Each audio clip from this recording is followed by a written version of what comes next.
नमस्कार। BSc first year की botany की ऑनलाइन क्लासेज में पिछले वीडियो के अंदर अपन ने पाइथियम के अंदर एसेक्सुअल रिप्रोडक्शन या अलैंगिक जनन के बारे में पढ़ा था, जिसके अंतर्गत अपन ने पढ़ा था कि जो पाइथियम के अंदर एसेक्सुअल रिप्रोडक्शन है जूस्पोर और कॉनिडियम के द्वारा होता है।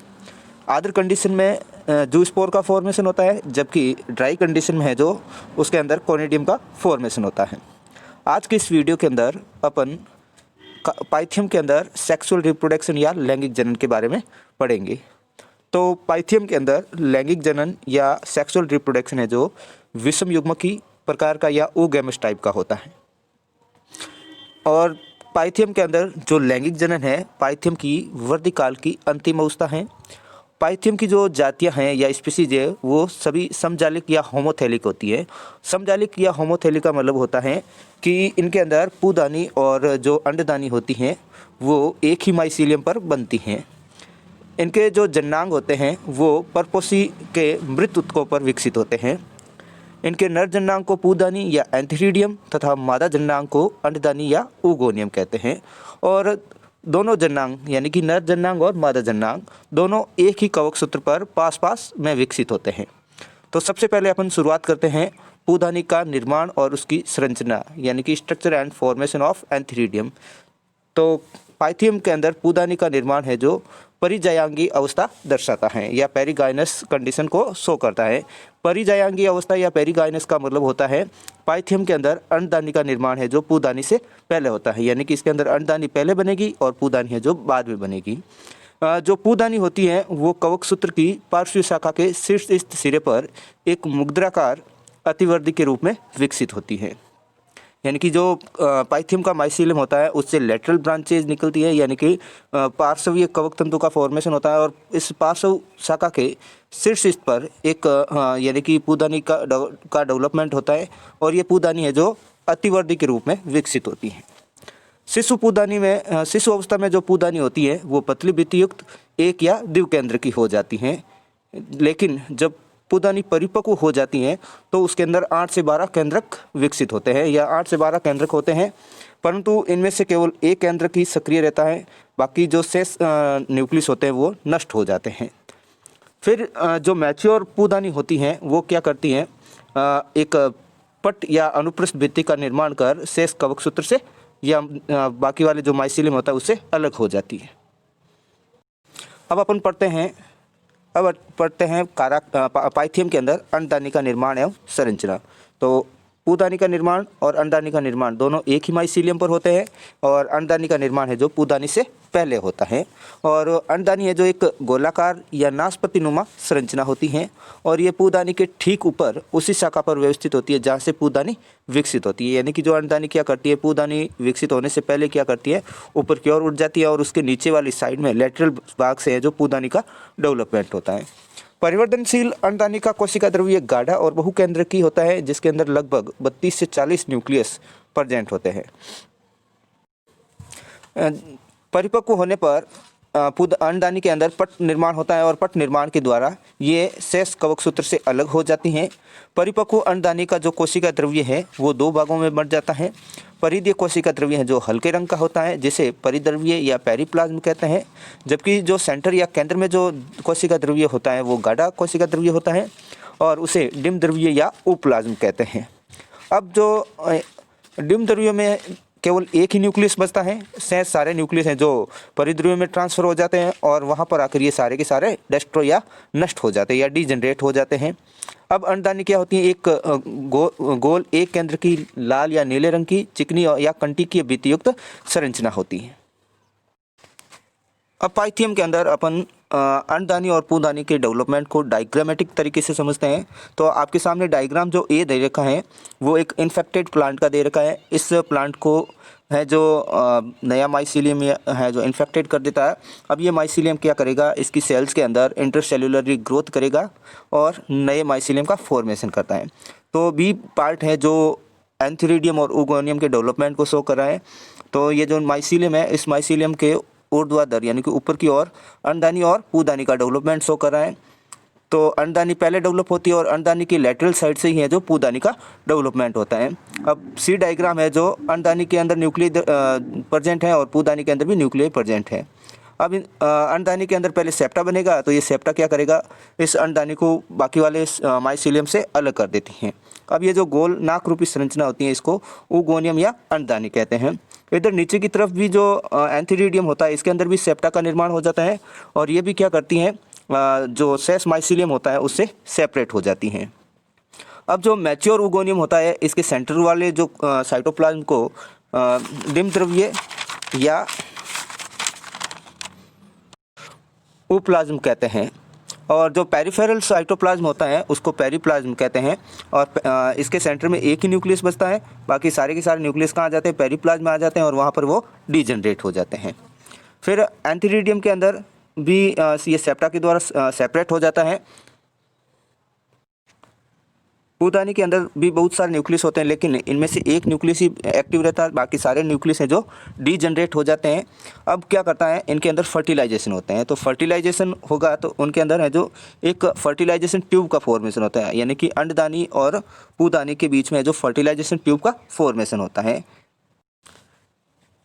इस प्रकार के लैंगिक जनन की प्रोसेस को अपन युग्मक दानीय संपर्क या गैमेटेंजियल कॉन्टैक्ट कहते हैं। इसमें क्या होता है कि जो एक पूदानी और एक अंडदानी दोनों एक दूसरे के कांटेक्ट में आती हैं, लेकिन दोनों की जो वॉल होती है उनका डीजनरेशन नहीं होता है। इन दोनों के बीच में एक फर्टिलाइजेशन ट्यूब का फॉर्मेशन होता है और इस फर्टिलाइजेशन ट्यूब के द्वारा ही जो पूदानी के अंदर मेल न्यूक्लियस होता है वो इस फर्टिलाइजेशन ट्यूब के थ्रू है जो कहाँ पहुँचता है, पेरिप्लाज्म को भेदते हुए डिम द्रव्य या ooप्लाज्म के अंदर पहुंचता है और ooप्लाज्म में सिचुएटेड जो न्यूक्लियस होता है उसके साथ फर्टिलाइज होकर ooस्पोर का फॉर्मेशन करता है।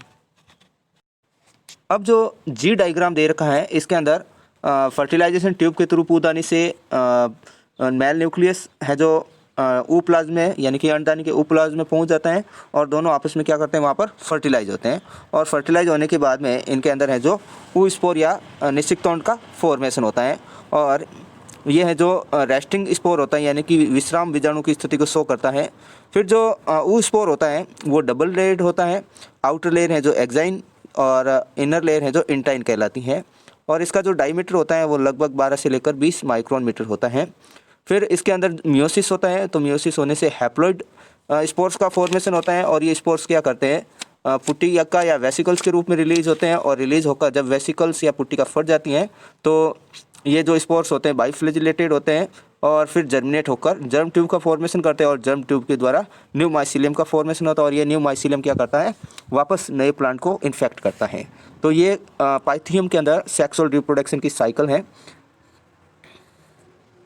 अब पाइथियम के अंदर फर्टिलाइजेशन पढ़े तो फर्टिलाइजेशन के बारे में अपन ने डायग्रामेटिक में पढ़ ही लिया था, एक बार वापस रिवाइज कर लेते हैं कि पूदानी से क्या करता है, निषेचन नलिका है जो अंडदानी के ग्राही बिंदु से होते हुए परिद्रव्य को भेजते हुए अंडद्रव्य यानी कि ooप्लाज्म के अंदर एंटर करती हैं। वहाँ पर सिचुएटेड एक न्यूक्लियस के साथ मेल न्यूक्लियस है जो फर्टिलाइज होकर डिप्लॉइड निषिक्तोंड या ooस्पोर का फॉर्मेशन करता है। जो रेस्टिंग ooस्पोर होता है, जो ये ooस्पोर होता है ये डबल लेयर्ड होता है, इसकी आउटर लेयर एक्साइन कहलाती है और इनर लेयर है जो इंटाइन कहलाती है और इसका जो डायमीटर होता है वो 12 से लेकर 20 माइक्रोन होता है। यदि निषिक्तोंड अंडदानी की गुहिका को पूरी तरह से घेर लेता है तो इस अवस्था को अपन क्या बोलेंगे, प्लीरोटिक अवस्था, यानी कि जो निषिक्तोंड होता है अंडदानी के अंदर एकदम फिट रहता है तो ये स्टेज प्लीरोटिक कहलाती है। अगर अंडदानी के अंदर निषिक्तोंड ढीला रहता है तो इस अवस्था को अपन एप्लीरोटिक कहते हैं, जिसका एग्जाम्पल पाइथियम डिबेरियनियम के अंदर एप्लीरोटिक स्टेज पाई जाती है जबकि पाइथियम टोरोलोसम के अंदर प्लीरोटिक स्टेज पाई जाती है। अब पाइथियम के अंदर अपन पढ़ते हैं निषिक्तोंड का अंकुरण या जर्मिनेशन ऑफ ooस्पोर। तो पाइथियम के अंदर निषिक्तोंड के अंकुरण के बारे में या उसके जर्मिनेशन के बारे में अलग अलग साइंटिस्टों के अलग अलग मतभेद हैं। कुछ साइंटिस्ट मानते हैं जो डिप्लॉइड ooस्पोर होता है, डिप्लॉइड न्यूक्लियस ooस्पोर का जो डिप्लॉइड न्यूक्लियस होता है वो डायरेक्टली जर्मिनेट होकर डिप्लॉइड थैलेस का फॉर्मेशन करता है, लेकिन कुछ साइंटिस्ट मानते हैं इसके अंदर मियोसिस होता है और मियोसिस के द्वारा जूस्पोर बनते हैं और जूस्पोर से है जो हैप्लॉइड माइसीलियम का फॉर्मेशन होता है। तो अपन पढ़ते हैं जो इस ooस्पोर का जो डिप्लॉइड न्यूक्लियस होता है इसके अंदर मियोसिस होता है, फिर मियोसिस से इसके अंदर जो न्यूक्लियस होते हैं वो हैप्लॉइड बन जाते हैं, फिर हैप्लॉइड न्यूक्लियस से हैप्लॉइड न्यूक्लियस जो बनते हैं वो एक वेसिकल्स के अंदर प्रेजेंट रहते हैं, यानी कि इसके अंदर वेसिकल्स प्रेजेंट रहती हैं। फिर ये वेसिकल्स के अंदर क्या होता है, जो हैप्लॉइड न्यूक्लियस होते हैं वो कन्वर्ट होकर जूस्पोर का फॉर्मेशन करते हैं और ये जूस्पोर भी क्या करते हैं, हैप्लॉइड होते हैं। अब जो वेसिकल्स होती हैं वो अंडदानी से मुक्त हो जाती हैं और क्या करती हैं, वेसिकल्स के रूप में जूस्पोर के साथ रिलीज हो जाते हैं। अब ये वेसिकल्स फट जाएगी तो जूस्पोर रिलीज हो जाएंगे। फिर जूस्पोर क्या करेंगे, जर्मिनेट होंगे, तो इनकी जो फ्लैजिला लॉस्ट हो जाएगी और ये जूस्पोर क्या करते हैं, सिस्ट का फॉर्मेशन करते हैं, यानी कि अपने चारों ओर वॉल का फॉर्मेशन कर लेते हैं, जिसे सिस्ट कहते हैं। फिर जिस सिस्ट क्या करेगा, फेवरेबल कंडीशन में जर्म ट्यूब या जनन नलिका का निर्माण करता है और ये जनन नलिका क्या करती हैं, वृद्धि करके नए माइसीलियम का फॉर्मेशन करती हैं और ये नया माइसीलियम है जो क्या करता है, नए नवोद्भिद को इन्फेक्ट करता है। अब जनरली पाइथियम का इकोनॉमिक इम्पोर्टेंस देखें तो फंगस हैं जो कुछ बेनिफिशियल भी होती है तो कुछ हार्मफुल भी होती हैं।